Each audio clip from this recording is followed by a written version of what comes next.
नमस्कार, मैं डॉक्टर चंचल आज आपसे बात करूंगी पीसीओएस के बारे में, यानी पॉलीसिस्टिक ओवेरियन सिंड्रोम।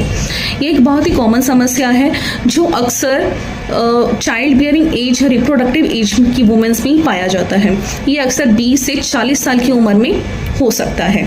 इंडिया में हर 5 में से एक फीमेल को ये पाया जाता है। इसके लक्षण क्या क्या हो सकते हैं, यानी इरेगुलर पीरियड्स होना, हैवी पीरियड्स होना, टाइम से पीरियड्स का ना आना या डिले हो जाना, प्लस वेट गेन होना। इसमें वज़न बढ़ जाता है और वज़न को कम करना भी बहुत मुश्किल हो जाता है।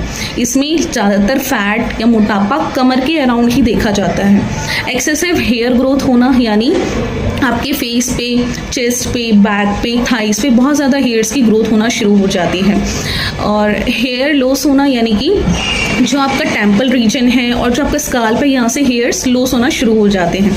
और जिन लोगों की ऑयली स्किन होती है उनको फेस पे एक्ने या पिंपल्स निकलना शुरू हो जाते हैं। पीसीओएस का एक और महत्वपूर्ण लक्षण है, यानी कि इनफर्टिलिटी होना, ओवुलेशन टाइम से ना होना, अंडे की क्वालिटी का खराब हो जाना और उसकी वजह से पीरियड्स का टाइम से ना आना। इन सभी कारणों की वजह से इनफर्टिलिटी कोज होती है, यानी बांझपन की समस्या, ये प्रेग्नेंट होने में दिक्कत करता है।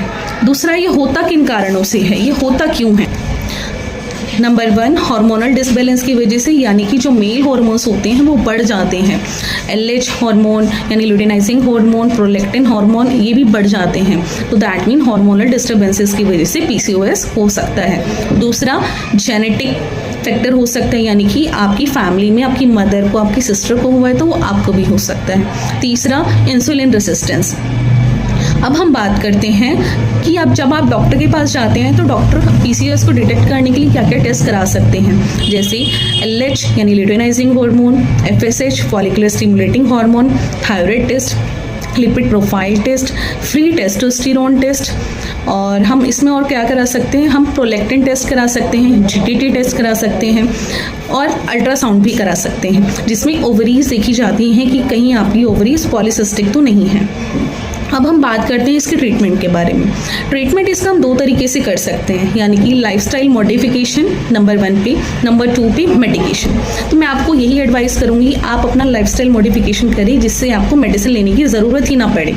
लाइफस्टाइल मॉडिफिकेशन में सबसे पहले आप अपना वेट कम कीजिए, एक्सरसाइज कीजिए, और आपको क्या नहीं खाना है, आपको स्टार्च वाली चीज़ें नहीं खानी, जैसे आलू, अरबी, चावल, और आपको मीठा नहीं खाना है।